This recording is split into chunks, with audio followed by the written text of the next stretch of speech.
हेमंत सोरेन के टारगेट पे आप ही क्यों? 37 केस नहीं, 3037 केस भी हो जाएगा तो मेरे ऊपर कोई फर्क नहीं पड़ेगा। चाहे आदिवासी फंसेगा, चाहे गरीब फंसेगा, इस सरकार को केवल अय्यासी के अलावा, केवल पैसा कमाने के अलावा आम जनता से कोई मतलब नहीं। सभी जिले के मुख्यमंत्री हेमंत सोरेन जी होंगे, लेकिन दुमका का मुख्यमंत्री नूर मुस्तफा है। सब लोग ये आरोप लगा रहे हैं कि भाजपा जो है सीबीआई और ईडी का जो है गलत तरीके से इस्तेमाल कर रही है हर जगह के सरकार को गिराने का।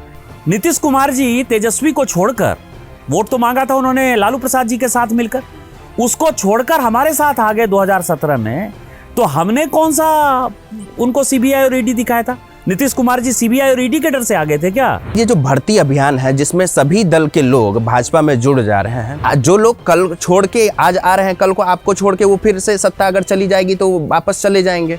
भारतीय जनता पार्टी की आइडियोलॉजी हमारे पेरेंट ऑर्गेनाइजेशन राष्ट्रीय स्वयंसेवक संघ से गाइडेड है, और इसका नेतृत्व जो है वो हमेशा जो है इसी तरह के मूल लोगों के पास होगा, और हमको उन व्यक्तियों के ऊपर भरोसा और विश्वास है। आदिवासी हमेशा सनातन संस्कृति का पार्ट रहा है, वो हिंदू है, और इनके बोलने से इसमें कोई फर्क नहीं पड़ता है। तो क्या हेमंत सोरेन सरकार 5 साल का कार्यकाल पूरा कर पाएगी? ये तो समय बताएगा, लेकिन इसको पूरा नहीं करना चाहिए। Namaskar, I'm Nishant Kumar Azad, and in this episode of In Conversation with Organizer, we have Jharkhand BJP leader and 3-time MP Nishikant Dubey ji. Nishikant ji, welcome to our show. नमस्कार। निशिकांत जी, 2 दिन पहले या 3 दिन पहले अभी आप दुमका गए हुए थे और वहाँ बवाल कटता है एयरपोर्ट पे और आपके ऊपर FIR होती है। ऐसा पहली बार नहीं है कि जब आपके ऊपर FIR हुआ है, दर्जनों FIR हैं आपके। क्या मामला हुआ जो एयरपोर्ट अथॉरिटी से आप उलझ गए और ये सब हो गया? देखिए, जीवन में जब मैं चुनाव लड़ने के लिए गया 2009 में, तो मेरे और मेरे पूरे 7 पुश्तों तक, नाना के तरफ भी और दादा के तरफ भी, किसी के ऊपर 107 का भी केस नहीं है, रेड लाइट तोड़ने का भी कोई केस नहीं। और जब मैं चुनाव लड़ने के लिए गया और जिस दिन चुनाव ख़त्म हुआ 2009 में, तो मेरे और मेरे पत्नी के ऊपर अटेम्प्ट टू मर्डर 307 का केस था। केस खत्म हुआ 2019 तक या 2020 के मार्च तक, आप कहिए, मेरा किसी जिले में किसी प्रकार का कोई केस पेंडिंग नहीं था, केवल चुनाव आचार संहिता को छोड़कर। एक रोड जाम का केस था, छोटा मोटा केस, चुनाव आचार संहिता का केस था, हो जाता है। आज भी मेरा जो लोकसभा है वो 3 जिले में है, गोड्डा जिला, दुमका जिला और देवघर जिला। मेरे ऊपर गोड्डा जिला में आज भी एक केस नहीं, दुमका जिला में कोई केस नहीं, आचार संहिता को छोड़कर। लेकिन इस देवघर जिले में मार्च 2020 के बाद मैं सबसे बड़ा विलेन हूं, और मेरे ऊपर 37 केस है। FIR कैसे रजिस्टर होता है, प्रशासन कैसे तंग करता है, आपके परिवार को कैसे तंग करता है। केस राजनीति मैं करता हूं, मेरे ऊपर ही केस नहीं है, मेरी वाइफ के ऊपर भी केस है। और कल जिस केस की परसों व्यक्त कर रहे हैं उसमें 18-19 साल का जो मेरा 2 छोटा बेटा है जो बाहर पढ़ता है, उसके ऊपर भी केस है। अच्छा, मतलब आप ये समझ सकते हैं कि यही प्रजातंत्र है, ये लोकतंत्र है, और पुलिस राज कैसे है। और उसके पीछे रीजन क्या है? अंकिता को शाहरुख नामक हत्यारा पेट्रोल छींट के जला देता है। सोरेन परिवार जो दुमका के कारण है, दुमका वैसे जैसे मेरे लिए दुमका है, वैसे सोरेन परिवार जी के लिए नेटिव प्लेस उनका नहीं है, उनका नेटिव प्लेस हजारीबाग। अच्छा, पूरा परिवार उनका बोकारो में रहता है, लेकिन राजनीति वो दुमका में करते हैं। तो पिछले 42 साल से सोरेन परिवार का MP बनना हो, MLA बनना हो, बेटे को बनना हो, भाभी को बनना हो, खुद बनना हो मुख्यमंत्री को, सबको दुमका ही सहारा है। उस दुमका में जला दी जाती है लड़की, कोई नहीं आता है। मुख्यमंत्री का बयान आता है कि इस तरह की घटनाएं छोटी मोटी रोज राज्य में होती रहती। हम लोग पहुंचते हैं, भारतीय जनता पार्टी के सांसद वहां पहुंचते हैं, सुनील सोरेन, लुइस मरांडी जी, बाबूलाल मरांडी जी, वरिष्ठ नेता वहां पहुंचते हैं, और बाद में मैं, मनोज तिवारी और कपिल मिश्रा और ये सारे लोग पहुंचते हैं। वहां काफ़ी बारिश हो रही है और उस बारिश में हम लोग 28 लाख उस परिवार को देते हैं, और उस बारिश में 10-15 हज़ार की ऐसी भीड़ है जो कि 144 नहीं मान रही है, और वो डेडिकेटेड भीड़ खड़ी है उस परिवार को समर्थन देने के लिए। ऐसा दुमका के इतिहास में पहली बार हुआ। तो सोरेन परिवार को अपना चूल हिलता हुआ नजर आया, इस कारण से उन्होंने एफआईआर कर दिया। दूसरा क्या कारण था कि ये जो लड़की अभी मरी है दुमका में, ये घटना जो है ये परसों रात की है। जिस ट्राइबल तो लड़की ट्राइबल लड़की जो 14 साल की लड़की जो कि बलात्कार की शिकार हो गई, जिसको गर्भवती कर दिया गया, और जिसको गर्भवती करने में अरमान अंसारी नामक आदमी है जो बांग्लादेशी नागरिक है, जो सूचना मिल रही है, और इसीलिए झारखंड पुलिस उसकी आइडेंटिटी को जो है अभी डिस्क्लोज नहीं कर रही है। तो ये परसों हो गया। तो अब लगा कि ये अंकिता दुमका में और ये अब ट्राइबल लड़की दुमका में, ये जो ग्रूमिंग गैंग एक्टिव है बांग्लादेशी घुसपैठिए का, अब तो यही मुद्दा बनेगा और सांसद इसमें जोर जोर से बोलेगा। तो क्या करना है, पूरे देश के मीडिया को, टुकड़े टुकड़े गैंग को, पेड न्यूज वाले को, और जिन लोगों ने कि भारतीय जनता पार्टी और मोदी जी और उसके कार्यकर्ताओं को गाली देने का ठेका ले रखा, और जिसके लिए उनको पे होता है, बाहर से लोगों को जो पे होता है, तिस्ता सिटलबाज जैसी जो एक्टिव लोग हैं, उन लोगों को एक्टिव कर दिया कि कर दिया एमपी ने कर दिया। अरे ठीक है, हमने कर दिया। 18-19 साल के बच्चे ने क्या बिगाड़ा था? बच्चों के ऊपर केस हुआ। यही प्रजातंत्र है, यही लोकतंत्र है। वो गुंडे हैं क्या? वो बदमाश हैं क्या? आप उनको जो है भारतीय लोकतंत्र का क्या मजाक उठाना चाहते हो? तो केवल ये था कि ये ट्राइबल लड़की का ये जो मुद्दा है ये उठे नहीं, जनता के सामने नहीं जाए, पूरे देश के मीडिया के सामने नहीं जाए, और इनकी अय्यासी का पर्दा ने फांस नहीं हो, इस कारण से उन्होंने केस किया। लॉ एंड ऑर्डर की अगर हम लोग बात करें, 10 दिन भी नहीं होते हैं और बैक टू बैक 2 घटना होती है जिसमें जो परपेट्रेटर है वो एक ही समुदाय से आता है, और ऐसी एक घटना नहीं है। अगर पिछला इतिहास देखें तो ऐसी तमाम घटनाएं हो गई हैं। लॉ एंड ऑर्डर क्या सचमुच हेमंत सोरेन सरकार के आउट ऑफ कंट्रोल चला गया है? नहीं, आउट ऑफ कंट्रोल, उनके कंट्रोल में है ही नहीं कोई चीज़। उनको ट्रांसफ़र और पोस्टिंग में पैसा चाहिए, उनको बालू गिट्टी दारू अवैध ढुलाई कमाई कोयला इसमें पैसा चाहिए। वो पैसा देकर उसकी बोली लगती है, नीलामी लगता है। बड़ा आरोप लगा रहे हैं आप। जिले में डीसी कितने में नीलाम होगा, एसपी कितने में नीलाम होगा, डीएसपी कितने में नीलाम होगा, माइनिंग अफसर कितने में नीलाम होगा, बीडीओ कितने में नीलाम होगा, सारे अधिकारियों की नीलामी, जो नीलामी करेगा वो वहां जाएगा। उनको केवल पर मंथ पैसा। और ये मैंने सीता सोरेन जो उनकी भाभी हैं, जो दुमका से जामा से एमएलए हैं, वो अपने ट्वीट के माध्यम से, सोशल मीडिया से, फेसबुक से समय समय पर इस तरह का आरोप लगाती रही हैं। मैं कोई नई बात नहीं कह रहा हूँ, मैं उन्हीं की भाभी को कोट करते हुए आपको कह रहा हूँ कि उनके बीजेपी जो झारखंड मुक्ति मोर्चा, झारखंड मुस्लिम मोर्चा आजकल मैं कहता हूँ, तो झारखंड मुस्लिम मोर्चा के अंदर जो ताकतें हैं, जो सही ताकतें हैं, दुर्गा सोरेन जी, शहीद दुर्गा सोरेन की वो वाइफ हैं, और उन्होंने झारखंड मुस्लिम मोर्चा बनाया है, तो इसीलिए उनको अपनी ताकत है कि झारखंड मुक्ति मोर्चा को मुस्लिम मोर्चा बना दिया। तो तकलीफ में जो कहती हैं वो मैं कह रहा हूँ। तो जब उनको पैसा मिल जाता है तो उसके बाद बांग्लादेशी घुसपैठिए, ग्रूमिंग गैंग, पीएफआई, आईएसआई जो मर्जी करना चाहे, उसमें अंकिता मर जाए, उसमें आदिवासी लड़की मर जाए, उसमें किसी को पेट्रोल छिड़क दिया जाए, उसमें धर्मांतरण हो जाए। अब साहबगंज में जो जिला परिषद की अध्यक्षा हैं वो आदिवासी कोटे से अध्यक्षा हैं, लेकिन उसके हस्बैंड जो है मुस्लिम है। सिद्धो कानों की जो धरती है भोगनाडी, ये देखने लायक सवाल है, जहाँ कभी एक ज़माने में, चूँकि हुल क्रांति की हमारे महानायक हैं वो, उनके गांव में एक भी आदिवासी छोड़कर कोई दूसरा जाति नहीं होता था। आज वहाँ 50% से ज़्यादा मुस्लिम है। जिस वक्त झारखंड का बंटवारा हुआ डेमोग्राफी 2000 में, पाकुड़ का जो है 35% 37% जो है मुस्लिम हुआ करता था। आज उस पाकुड़ ज़िले का पॉपुलेशन लगभग 65% मुस्लिम है। साहबगंज का जो प्रखंड जुटा हुआ है बांग्लादेश के साथ, उधवा में 90% मुस्लिम पॉपुलेशन हो गया है। मेरे गोड्डा में जो बसंत राय 50% से ज़्यादा मुस्लिम आबादी है। महगामा 50% से ज़्यादा आबादी है।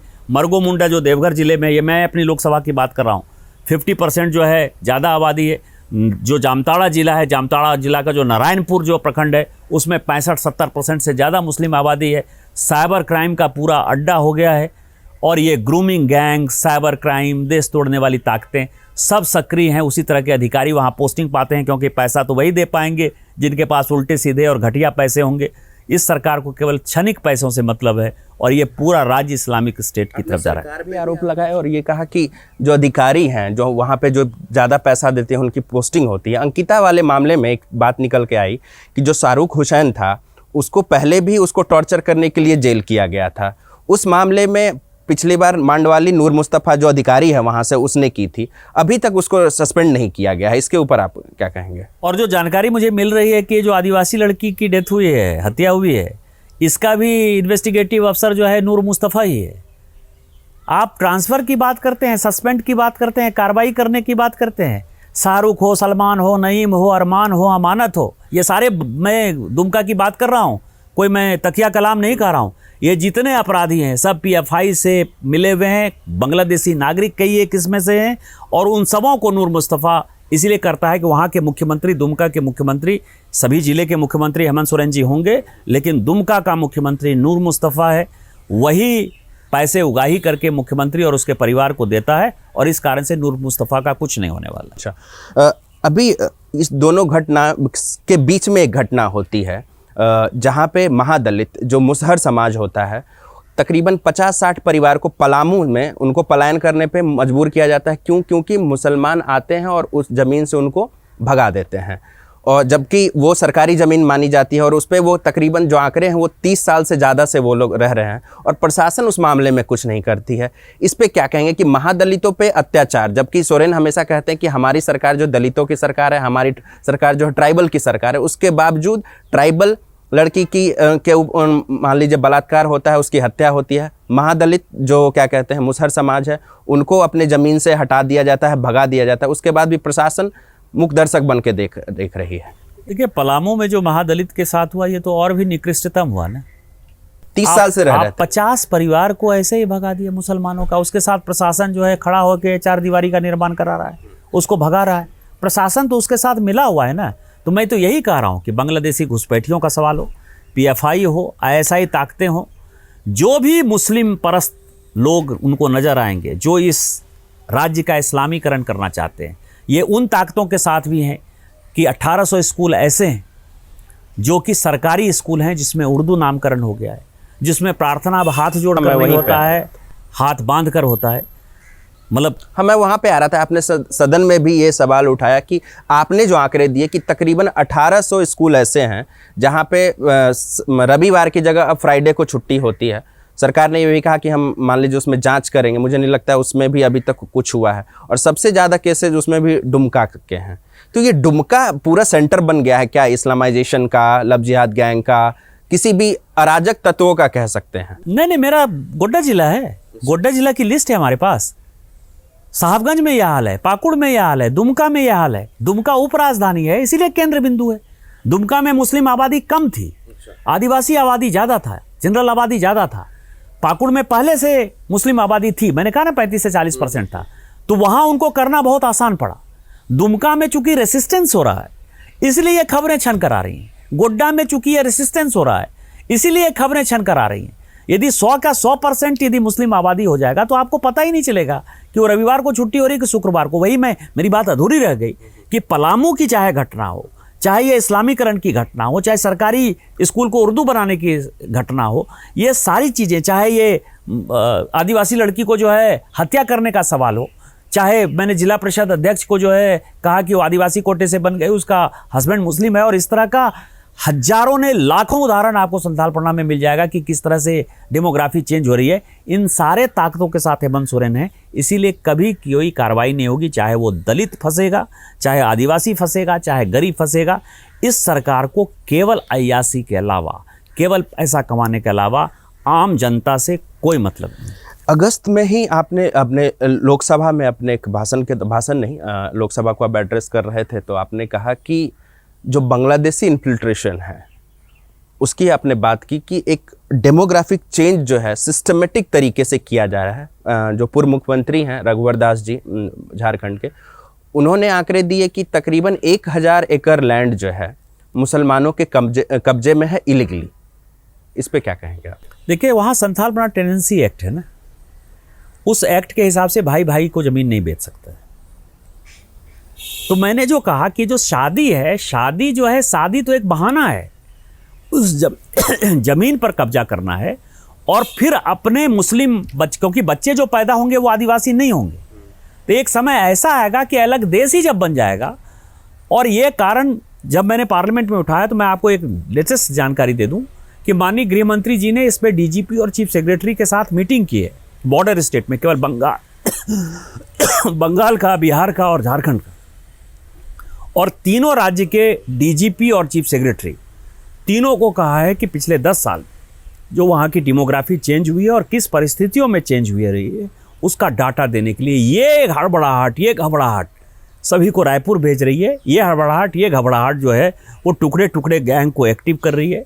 ये हड़बड़ाहट क्योंकि अमित शाह जी हैं, माननीय मोदी जी हैं और उनको पता है कि इस पर कार्रवाई होने वाली है, और इसलिए ये जो अभी माहौल आप देख रहे हैं, जो कॉन्स्टिट्यूशनल अथॉरिटी, चाहे वो चुनाव आयोग हो, चाहे राज्यपाल हो, चाहे वो सुप्रीम कोर्ट हो, चाहे हाई कोर्ट हो, चाहे करप्शन के चीज़ों को बचाने के लिए पूरे चार्टर प्लेन को हायर करना हो, वकीलों को लाना हो, ये सारी हड़बड़ाहट उसी अमित शाह जी गृह मंत्री जी के मीटिंग के बाद हुआ है कि यदि ये रिपोर्ट चली गई, जेन्युइन रिपोर्ट चली गई, भारत सरकार ने यदि कार्रवाई कर ली, एनआईए का ऑफिस वहाँ बन गया, तो हमारा पोल पट्टी खुल जाएगा। कांग्रेस का एजेंडा जो लागू हम कर रहे हैं वो पोल पट्टी खुल जाएगा, इसलिए हड़बड़ाहट।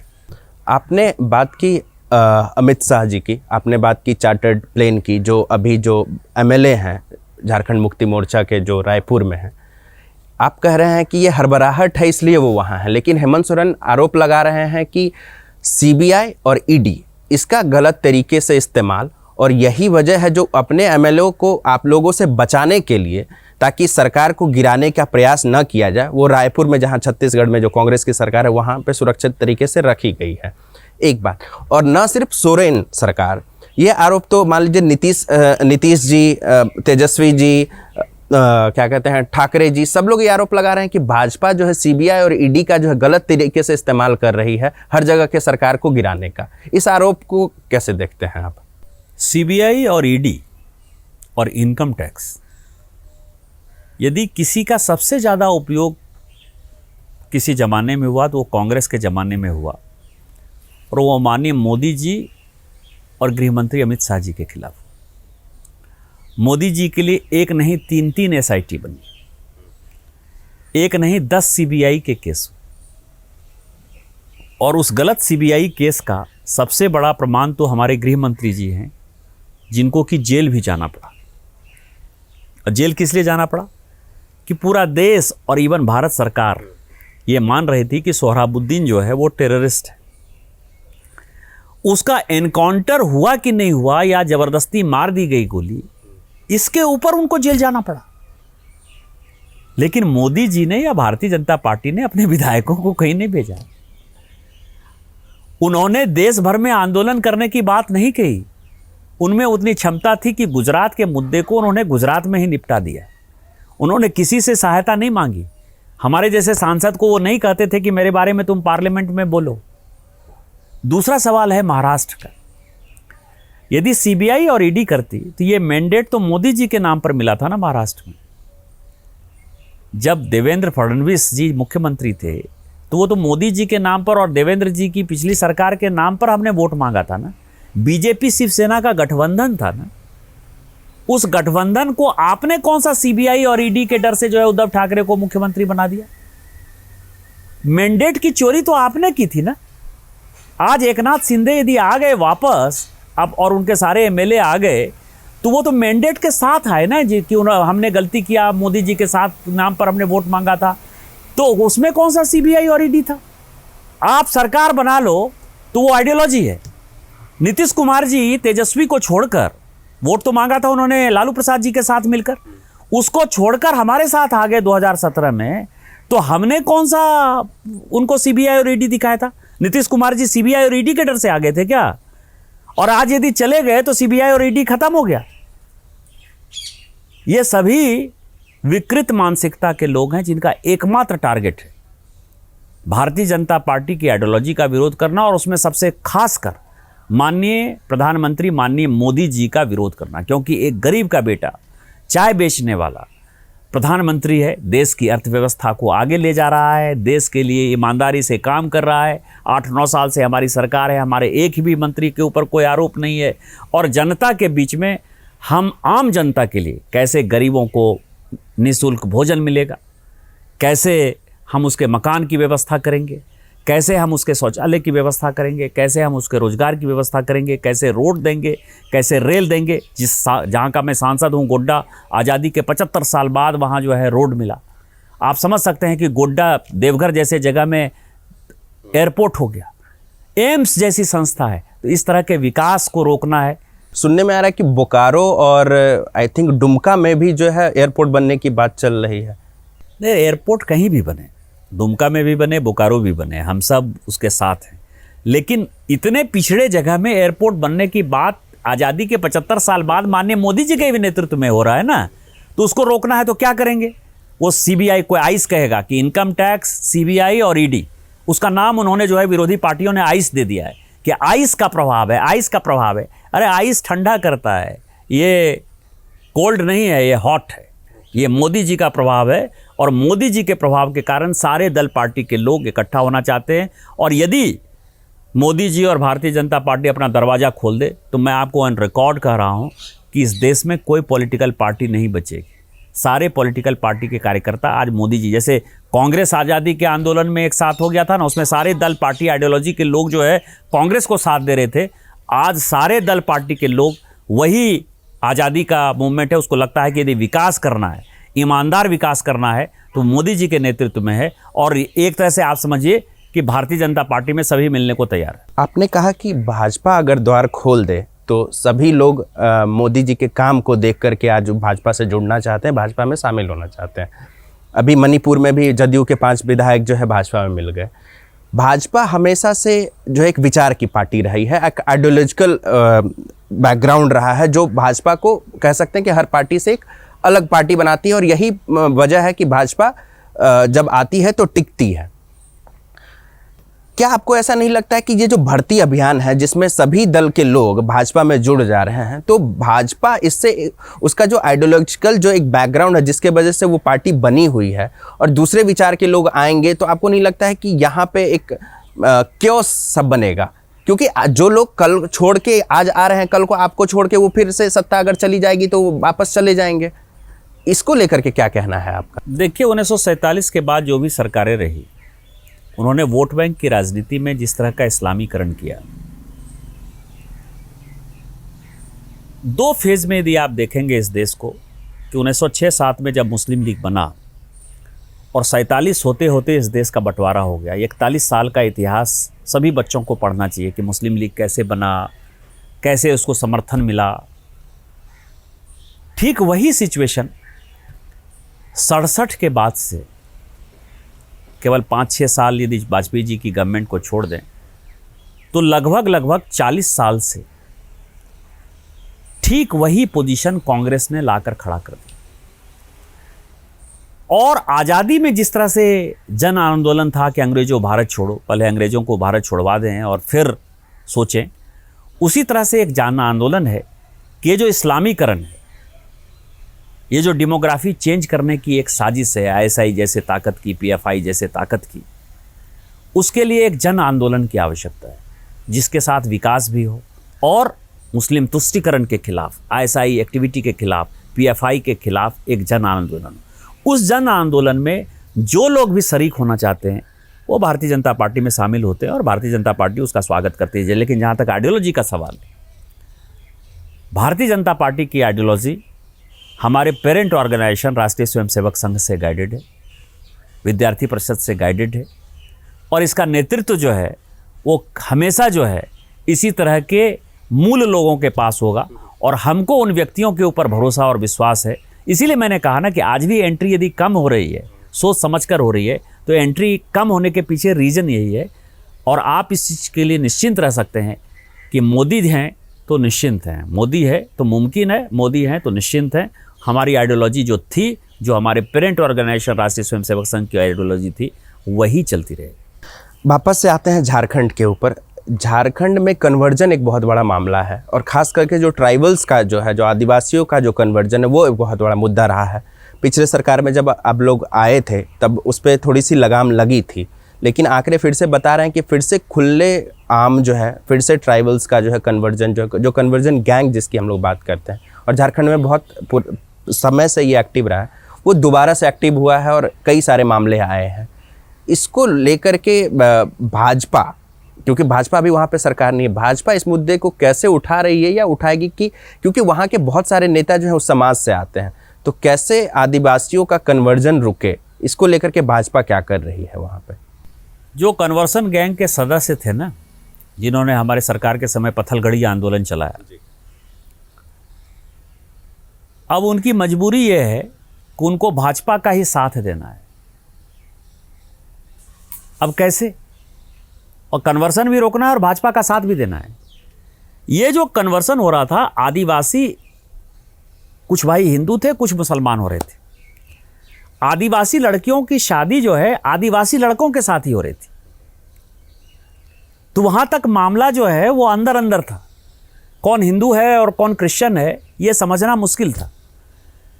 अब तो वो क्रिश्चियन आदिवासी हो या हिंदू आदिवासी हो, खतरा तो उनके ऊपर है कि उनके बच्चे अब आदिवासी नहीं रह पाएंगे, वो सब मुस्लिम हो जाएंगे।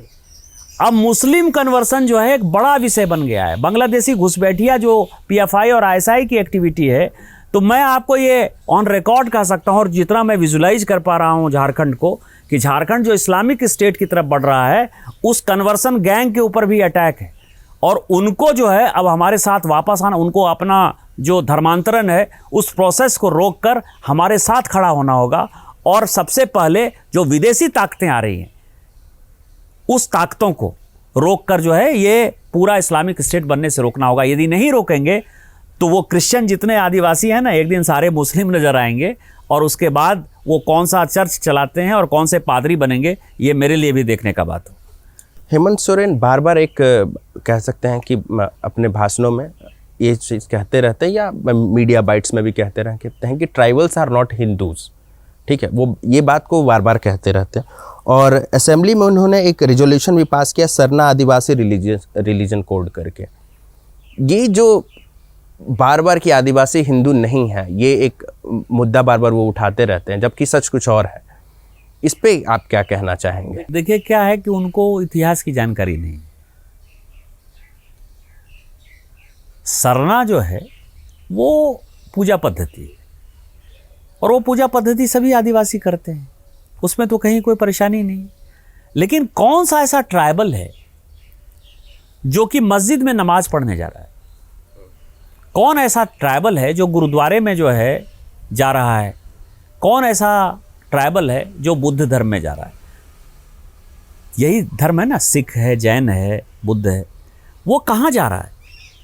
ट्राइबल मंदिर में जा रहा है, बाबा का पूजा करे। जैसे मेरे यहाँ बासुकीनाथ मंदिर है, बासुकीनाथ मंदिर के पंडे जो है वो ट्राइबल हैं, कई एक खेतौड़ी हैं, कई ब्राह्मण नहीं है, कई एक। तो आप ये समझिए कि उनको ना इतिहास पता है, ना भूगोल पता है, ना सिस्टम पता है। ट्राइबल आदिवासी जो है वो अपने डिस्टिंक्ट सभ्यता, विचार, रहन सहन के आधार पर निश्चित तौर पर सरना चीज़ों को मानते हैं। उनकी अपनी एक पद्धति है, लेकिन इसके अलावा उनकी जो मूल पद्धति, जो बेसिक हैं, वो हिंदू हैं।